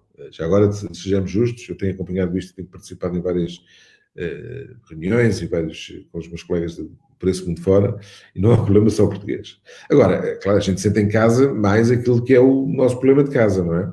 E de facto, esta é uma área que precisa de um reforço substancial, porque depois dos trovões e da tempestade vai a Santa Bárbara, não é? Portanto, agora já estão a aumentar e a fazer um reforço, mas depois isto também não se faz de um momento para o outro, não é? Deve ser um investimento de fundo, e esse é um ponto importante. Se há coisa que foi demonstrada neste problema, nesta pandemia, foi, primeiro, a necessidade de ter um sistema de saúde forte e a necessidade de investir em saúde. Quer dizer, de investir em saúde, porque uma saúde forte é uma economia forte. Quer dizer, o que percebemos também é que, claudicando na saúde, vai claudicar tudo o resto.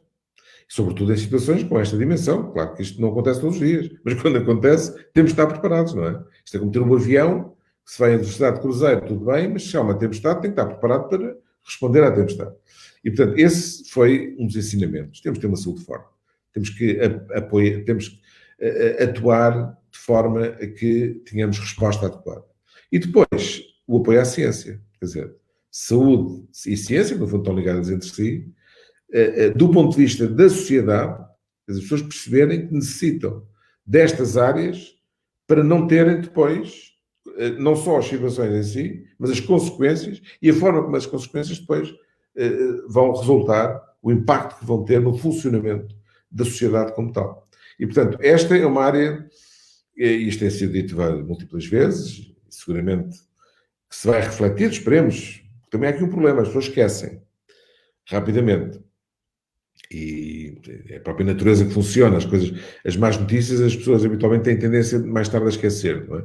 Mas esperemos que isto não fique demasiado esquecido e que o investimento em saúde e em ciência sejam prioridades para o futuro, porque repare, isto aconteceu agora, mas nada nos livra que não possa voltar a acontecer. Até pelas dinâmicas do próprio, que há outros problemas do planeta, não é? E as dinâmicas que ocorrem ao nível do planeta podem desencadear outro tipo de catástrofes. Foi desta vez assim, outra, ninguém sabe.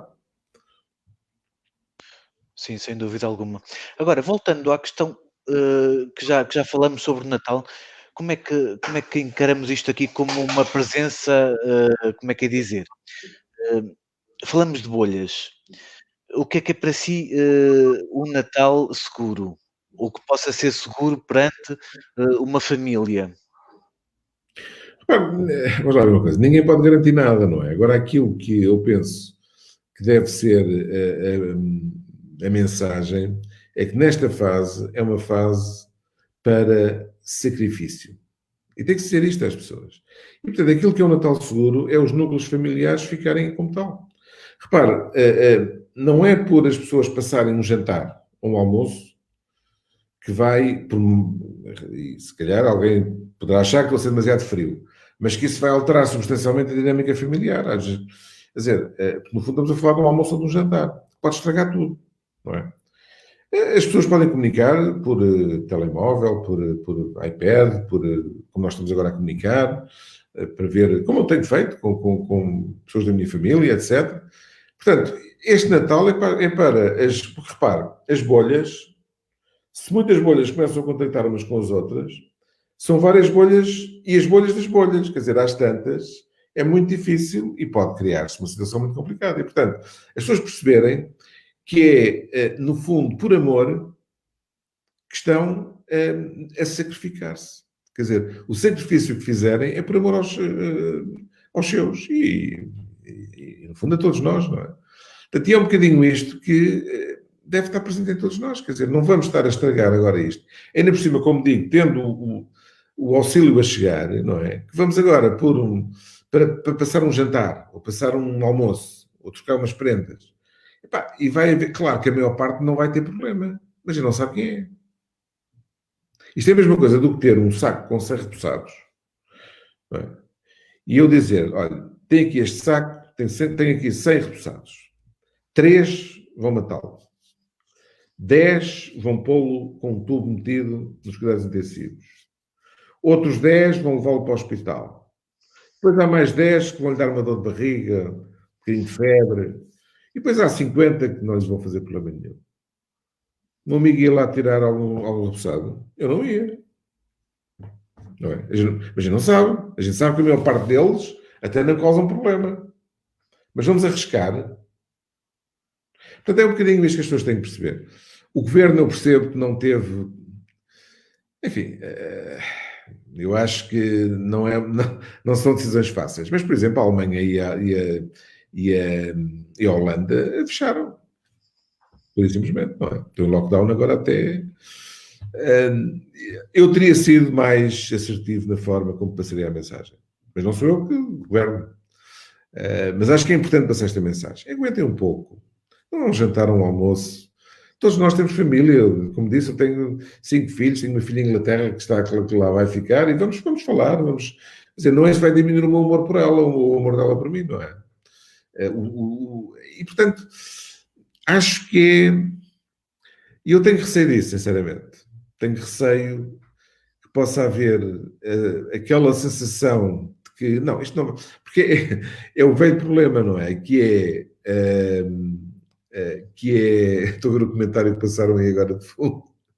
Os inteligentes vão correr e engolem todos os repousados. Acho que já está a ficar um bocadinho tarde. E de facto, este é o momento em que eu acho que as pessoas têm que perceber que têm que ter um pouco de paciência. E que um pequeno gesto, por acharem que não lhes vai acontecer, que é a velha história, isto só acontece aos outros. Há um colega meu que diz isso, com alguma graça, que é os outros somos nós. Nós somos os outros dos outros. Não é? O só acontece aos outros é o que os outros dizem de nós. E, portanto, ter um bocadinho esta percepção, e talvez esta seja uma mensagem que aquilo que foi decidido foi deixar à consideração das pessoas, e eu confesso que tenho algum receio. Mas vamos ver. Eu e muitos colegas meus fazemos o possível para tentar passar estas mensagens. Mas é a velha história, não é? Às vezes as pessoas não querem ser ajudadas. Há pessoas que não querem ser ajudadas. E o problema é quando isso afeta a comunidade, como é a situação que estamos a viver. Agora, aquilo que eu aconselho é bom senso, é ter alguma contenção. E para o ano vai haver Natal também, não é? Portanto, se calhar este ano temos todos que passamos com o nosso núcleo mais junto, não é? Aquilo com que vivemos todos os dias. E se calhar o resto falamos, porque não é isso que... Eu até acho que, eu não sou poeta, nem sou, mas quer dizer, a manifestação maior de amor que podemos ter neste momento é preservar os que amamos, sobretudo aqueles com quem nós estamos no dia a dia. E que habitualmente são as pessoas mais velhas, são os nossos pais, os avós, os tios, e que são também aqueles coitados que, como sabemos, podem vir a ter mais problemas se lhes acontecer alguma coisa. Não é? Portanto, neste momento é ter alguma contenção e perceber que isto vai passar. E, portanto, se calhar é melhor a gente esperar agora um bocadinho e não querer fazer já tudo e sermos inteligentes na gestão disto. Tenho aqui uma pergunta aqui também assim muito concreta sobre o professor, como cardiologista, certamente poderá ter uma ideia ou saber mais informação acerca disto. Perguntam sobre a Covid e certamente as sequelas que pode ter a nível cardiovascular. Se existe, quais é que são, se pode ter... Portanto, este vírus é um vírus, como eu disse há pouco, é um vírus que entra pelo trato respiratório, há uns receptores próprios onde ele se vai ligar, e o vírus é engraçado, porque o vírus não é um ser vivo. Portanto, o vírus é um um pedaço de código genético, portanto, como se fosse um conjunto de ordens, entra nas células, nas nossas células, e depois multiplica-se. E multiplica-se muito rapidamente. Faz cópias dele próprio. É como se fosse uma fotocopiadora. Portanto, o vírus entra, apropria-se das células e do material genético dessas células e faz várias cópias de si próprio. E, portanto, imaginando que é um vírus que entra numa célula, faz depois 1000 cópias, essas 1000 cópias vão para as outras células e por aí fora, às tantas, temos milhões de vírus por todo lado. Ora bem, este vírus anda por todo lado. Entra pela parte respiratória, mas depois estes receptores existem também noutras partes do nosso organismo. E hoje em dia já sabemos, e já temos isso documentado cientificamente, que um dos órgãos para onde ele vai é para o coração. E já há casos descritos, documentados, nós também já tivemos essa evidência, em que o vírus vai alojar-se nas células do coração e pode dar uma doença do coração. Não é muito frequente, é verdade. Portanto, isto estamos a falar, este tipo de envolvimento da célula do coração até é relativamente pouco frequente. O que acontece, contudo, é que sempre que há uma infecção e sempre que há algum grau de sobrecarga do organismo, nas pessoas que já têm algum problema do coração, já são hipertensos, já têm um bocadinho de insuficiência cardíaca, já têm um bocadinho de problema nas artérias do coração e, portanto, o coração já não é tão bem irrigado, essas pessoas com esta sobrecarga, digamos que é a gotinha de água que vai levar a com que o coração já não funcione tão bem. E então podem entrar em insuficiência cardíaca, ou podem, portanto, no fundo, o coração entra em falência, digamos assim, e deixa de funcionar também. Depois há outra coisa, que este vírus também vai induzir um conjunto, enfim, um bocadinho complexo de explicar, mas em termos genéricos, faz com que o sangue coagule, em algumas pessoas, coagule mais. E, portanto, vai fazer coágulos. E estes coágulos podem ir para a parte pulmonar, podem ir para o próprio coração, para as artérias e entupir as artérias. E, embora isto não seja, como disse, o mais frequente, mas acontece, nós já vimos casos destes. Também pode estimular o próprio coração a ter aquilo que nós chamamos de arritmias ou desarritmias. Por exemplo, dos primeiros doentes que nós tratamos, tivemos que pôr pacemakers nestes doentes, porque o sistema elétrico falhou a luz, digamos assim. E depois, também acontece uma coisa, que também já temos essa demonstração, nós temos, no nosso sistema cardiovascular, tem uma espécie de um revestimento, como se fosse um papel que reveste as nossas artérias, que nós chamamos endotélio, portanto, que são células que fazem o revestimento. E também já está demonstrado que o vírus pode ir para essas células e alojar-se aí e tornar essas células são muito importantes porque permitem que os vasos funcionem normalmente, estejam aliados, se contraiam, se dilatem, portanto, façam aquelas coisas que precisam de fazer para o nosso organismo funcionar. Ora bem, o vírus, quando se aloja aí, vai como que fazer uma disfunção e o endotélio deixa de funcionar tão bem. E tem aquilo que nós chamamos uma endotelite. E isso é também, hoje em dia, já sabemos, responsável por disfunção a nível das artérias, do coração. Portanto, existem complicações cardíacas induzidas diretamente pelo vírus, complicações cardíacas indiretas pelo vírus, e daí que pessoas que já têm doenças cardiovasculares têm mais problemas, mas também pode acontecer, embora mais raramente, pessoas que não tinham nenhum problema e que o vírus em si vai desencadear esse problema. Portanto, isto está bem estudado hoje em dia, já há várias descrições, nós também temos a nossa experiência nesta área, e, portanto, um dos órgãos afetados, embora, como digo, é menos frequente, mas acontece, e como é óbvio, isto é um bocadinho, quer dizer, nós vemos, o que nós vemos são as complicações, são as situações mais complexas, e são aquelas em que isto pode acontecer, e, portanto, é um dos órgãos afetados, é o coração. E também sabemos, hoje, que o vírus pode se alojar em qualquer parte do nosso organismo. Isso também já está demonstrado no cérebro, na vista, nos rins, no fígado, todo lado. E estas sequelas podem ser assim repentinas, por exemplo, digo no caso do coração, pode ser, imaginemos, temos a Covid numa semana, passado 2 semanas, termos logo imediatamente uma hipertensão, um cansaço, uma clínica sugestiva de de uma insuficiência cardíaca, por exemplo?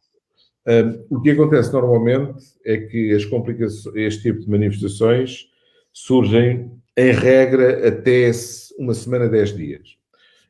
Se não surge durante este período, regra geral, vai correr bem. Portanto, quando há problemas, de uma forma geral, eles acontecem ali à volta de uma semana. Uma semana a 10 dias é quando surgem os problemas, quando surgem. Como disse há pouco, 80% das pessoas não têm estes problemas.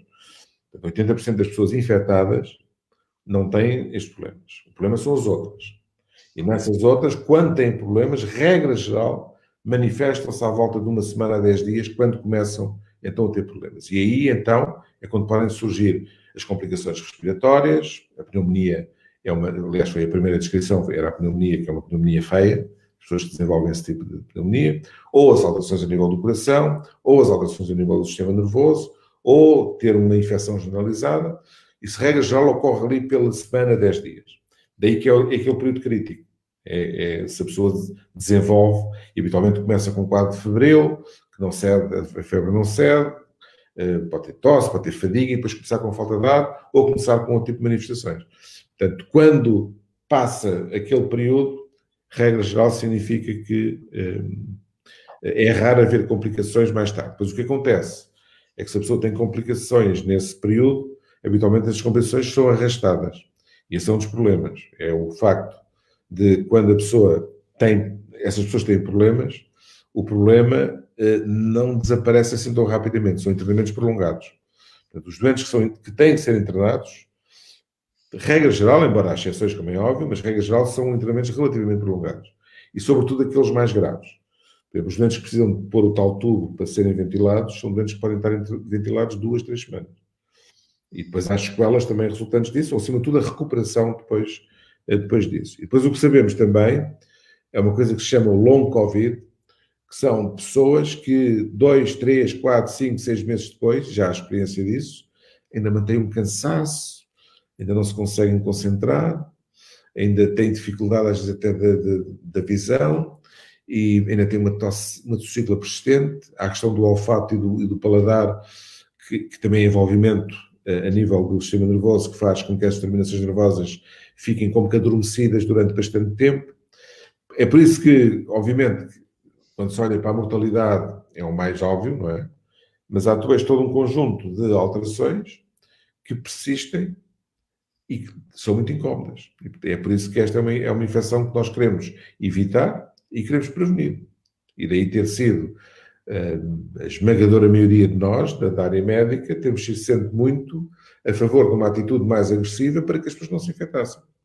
E os países que conseguiram ter mais sucesso foram aqueles que conseguiram ter aquilo que nós podemos dizer, uma técnica de supressão e não só de mitigação, que era mesmo suprimir o vírus, porque o ideal, de facto, é fazer a supressão do vírus. A Nova Zelândia conseguiu isso de uma forma extraordinária, mas um pouco draconiana, porque e aí a primeira-ministra foi corajosa, mas o que é facto é que eles neste momento têm pessoas nos estádios, têm na altura certa, porque eles assim que tinham uma infecção, eles em Auckland houve uma altura, há 2 meses atrás, tiveram 4 casos, fecharam, fizeram lockdown durante, salvo erro, uma semana ou 10 dias, até identificarem os casos, isolá-los, fazer o tracing de tudo, mas fecharam durante aquele período.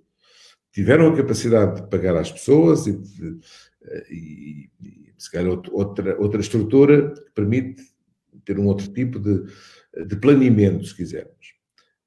Porque se isto for devidamente explicado às pessoas, as pessoas percebem. Isto fechou durante 10 dias, mas depois reabriu normal. Versus andarmos aqui aos bochechos, não é? O novo normal vai ser agora certamente diferente e nós, mesmo cá em Portugal, temos muita gente que consegue já trabalhar de forma remota e consegue, de alguma forma, eh, continuar a fazer trabalhar a economia de forma remota e sem dúvida alguma que podendo vão ter que continuar a fazer isso. Podendo vão ter que fazer isso porque isto ainda vai durar uns meses até ficar restabelecido.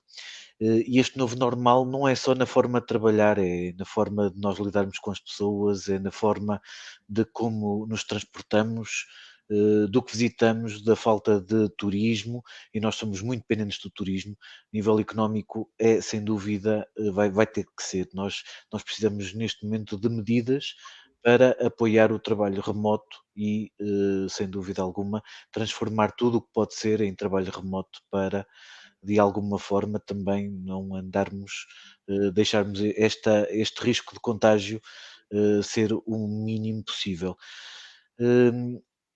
Mas é por isso que é tão importante, e é por isso que eu disse isto várias vezes. Houve uma altura que parecia que a saúde era contra a economia. Não, isso é errado. As duas têm que ir lado a lado, e uma com a outra. E é por isso que é muito importante agora este momento, porque é a partir do momento em que nós consigamos resolver a situação no nosso país, porque é importante, depois cada país, há países que tiveram mais sucesso do que outros, não é? E, portanto, se nós, quanto mais rápido nós conseguimos resolver no nosso país, mais rapidamente podemos voltar a ter a economia a crescer, as pessoas a voltarem a ter as suas atividades, etc. E é por isso que é crítico neste momento. Ou seja, isto é um bocadinho... E é por isso que isto é um problema médico. Repare, se o meu amigo tem uma infecção e eu lhe digo, olha, tem que fazer este antibiótico durante 10 dias, não vale a pena estar a fazer 5 dias, sente-se bem, deixa de fazer um antibiótico e vai para a rua. Vai ter uma reinfecção. Portanto, a lógica aqui é a mesma. É chato fazer um antibiótico 10 dias? É, claro que é. Tem que estar ali de 8 em 8 horas, se for o caso, ou tem que estar um bocadinho resguardado e tal. Mas é a única forma de curar. Porque senão o que vai acontecer é que em vez de ter o problema 10 dias, vai tê-lo 10 meses ou 10 semanas. E, portanto, aqui é um bocadinho a mesma lógica. Portanto, ao aplicarmos um tratamento, se fizer uma quimioterapia para um cancro, tem um programa de sessões. Se não cumprir essas sessões, já se sabe que ao fim, quer dizer, teve a sacrificar-se, imagina que precisava de 10 sessões, fez 5, e depois chateia-se, aquilo é chato, dói, não sei o quê. À quinta sessão parou, o cancro vai continuar a progredir. Portanto, é esta lógica que, se calhar explicando às pessoas, elas perceberiam um pouco melhor porque é que tem que ser assim. Porque isto não é porque se gosta mais ou menos, ou é para chatear ou não chatear. É um antibiótico, quer dizer, é assim, está demonstrado, é ciência, não é? Nós sabemos que temos que fazer durante aquele período, que é o período em que conseguimos terminar o agente infeccioso que está a causar a infecção. Este é apenas um exemplo, não é? Como podemos usar outros exemplos. E, portanto, aqui tem que se aplicar a terapêutica adequada no tempo adequado. E, se isso não for feito, vai criar recidivas, vai criar reinfecções, vai criar mais problemas, porque, regra geral, a recidiva é sempre pior do que a situação original. E, medicamente, nós sabemos isto. E esta mensagem, que se for aplicada ao que estamos aqui a falar em relação à pandemia, para as pessoas perceberem um pouquinho melhor. Porque eu vejo muita gente a falar, isso foi outra coisa que esta pandemia também trouxe, foi, às tantas, quer dizer, eu vi políticos a falar de medicina, não é? De medicina em termos técnicos até. Vi pessoas a falarem de epidemiologia como se fossem uns peritos fantásticos sobre o tema. Isto não se estuda ali antes de ir para a televisão para se mostrar uns slides e dar umas aulas, quer dizer. E de facto, às tantas, parece que todos o país todo era perito. Isso aconteceu noutros países também. Mas é aí que é importante a tal comunicação em saúde e é importante também o papel que as autoridades de saúde têm em veicular as mensagens adequadas e saber separar um bocadinho, ajudar a população. Eu disse no início, é muito importante, há muita informação, há muita desinformação. Ajudarmos também a população a separar o trigo do joio. E isso é muito importante. Porque as pessoas têm que ter confiança. As pessoas têm que... Repara, eu faço clínica há quase 40 anos. Quer dizer, e um dos aspectos... Eu ensino isto aos meus alunos e é isso que é muito importante. Quer dizer, na relação entre o médico e o doente, o mais importante é a confiança que o doente tem no médico. Porque é isso que vai fazer com que o doente possa... E eu digo isto e ensino isto, quer dizer, nós temos que envolver o doente, aquele conceito paternalista do médico dizer vai fazer isto ou aquilo, isso não resulta, tem que se envolver o doente na sua decisão. E isso só se consegue se for explicado adequadamente, também adequada, enfim, à capacidade de compreensão e àquilo que é a complexidade muitas vezes das situações, porque as situações são complexas, a gente tenta torná-las simples, e mesmo hoje eu estou a falar de uma forma tão simples quanto posso, Mas as coisas são muito complicadas, são muito complexas. Nem é tanto complicado, mas tu tens complexidade. A biologia, o nosso organismo é das coisas mais complexas que existem. E, portanto, é este ponto de termos as pessoas certas para dar a informação certa e, acima de tudo, as pessoas que estão a ouvir serem envolvidas nesse processo e perceberem, quer dizer, ganharem confiança. A confiança é essencial. Aliás, desde sempre, independentemente agora da pandemia, a confiança numa relação entre o médico e o doente é essencial. Aliás, é metade da cura. Primeiro, porque o doente vai cumprir aquilo que lhe for prescrito pelo médico, se confiar no médico. Portanto, logo aí é essencial. E depois, mesmo do ponto de vista psicológico, isso está estudado, aliás, o facto de haver uma empatia, não é simpatia, mas uma empatia do médico e do doente é fundamental para um desenvolvimento positivo da situação individual da pessoa. E aqui é exatamente o mesmo, porque este é um problema médico, é um problema de saúde. E é por isso que, às vezes, as coisas falham, quando se procuram aplicar fórmulas que funcionam, se calhar, noutras áreas e noutras esferas, e se calhar não se ouve as pessoas certas também, às vezes, ou então, enfim, por outras razões. Mas, portanto, este é o momento, de facto, para haver uma boa comunicação, as pessoas perceberem que estamos num momento de viragem, este é um momento de viragem, mas é um momento que precisa de tempo. E as pessoas não se precipitarem e não, no fundo, deitarem tudo a perder. Isto é como termos feito uma viagem de milhares de quilómetros, estamos quase a chegar ao destino e de repente distraímos e deixamos cair o avião ou deixar o barco ir ao fundo. E não vale a pena nos concentrarmos com questões como a gripe desapareceu e as outras doenças. Quanto mais resolvermos isto aqui, o SNS é o médico intensivista que estava aqui no outro dia num webinar, ele estava a dizer a comparação com uma toalha. Se nós taparmos de um lado, tapamos do outro.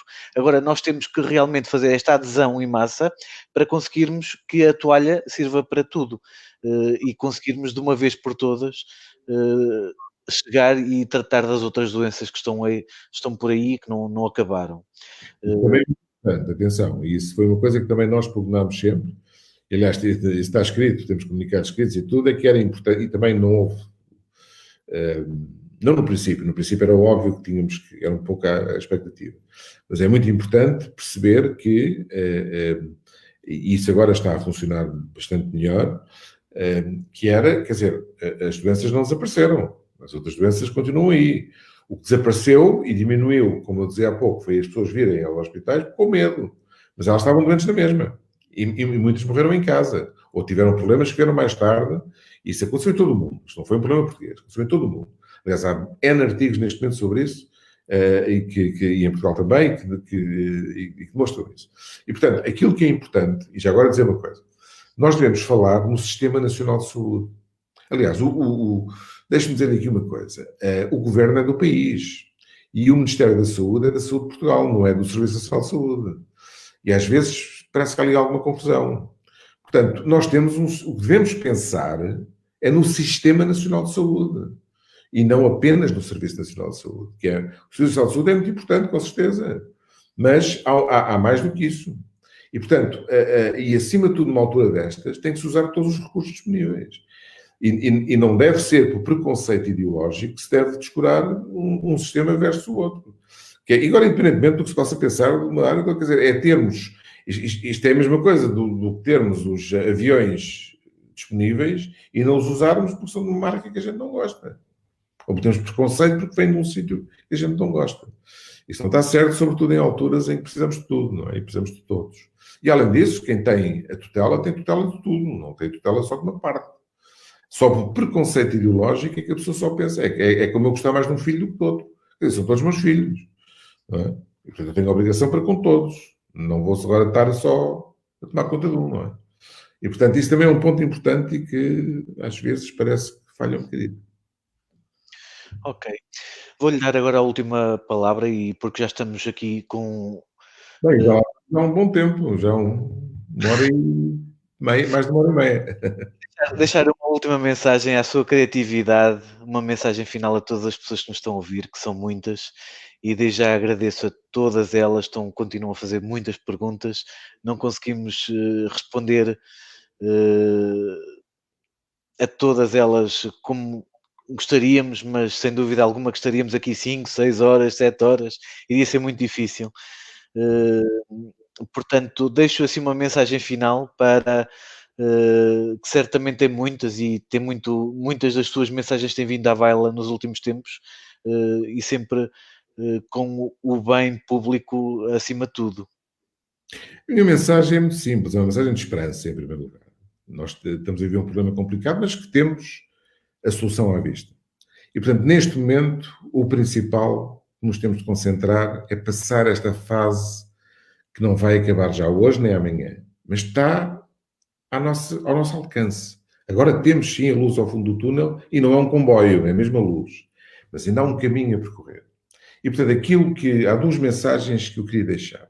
Primeiro, por amor de Deus, não ouçam as notícias e as pessoas que o único propósito é o seu interesse, não sei. Mas, acima de tudo, é a segunda pandemia. Não ouçam essa gente.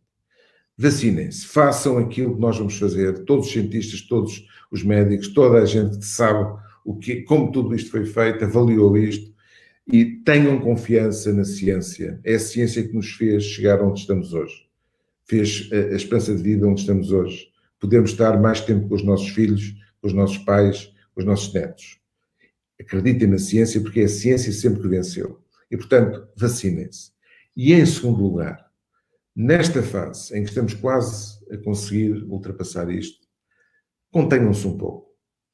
Eu sei que não é fácil. Todos gostávamos de estar a abraçar os nossos pais, os nossos filhos, os nossos irmãos, Este Natal é um Natal diferente. Vai ser diferente.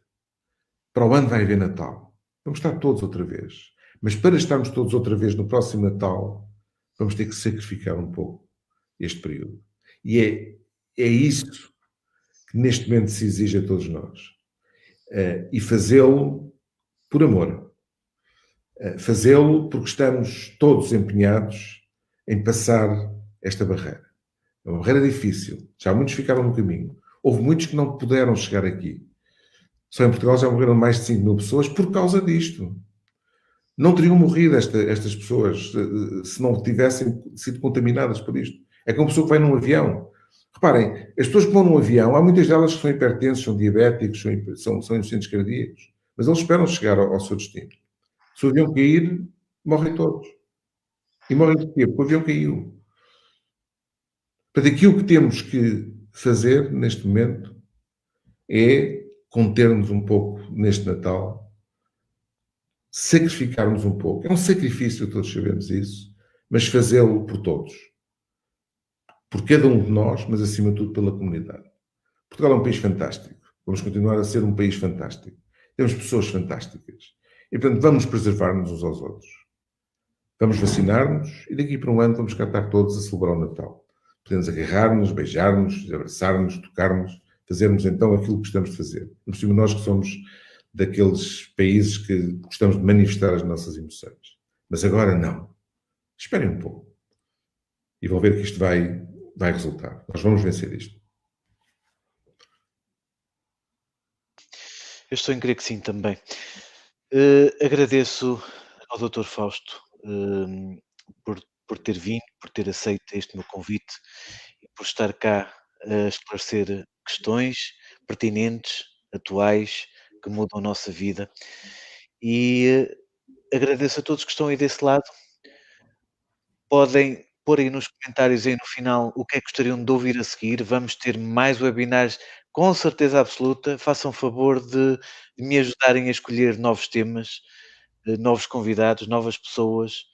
Como sabem, estamos aqui para vocês com um total voluntariado para esta causa, que será de alguma forma um serviço público, como estão aqui muitos a dizer. Uma boa noite a todos vocês. Fiquem bem. Protejam-se. Boa noite a todos e boa noite e muito obrigado pelo convite e por esta oportunidade.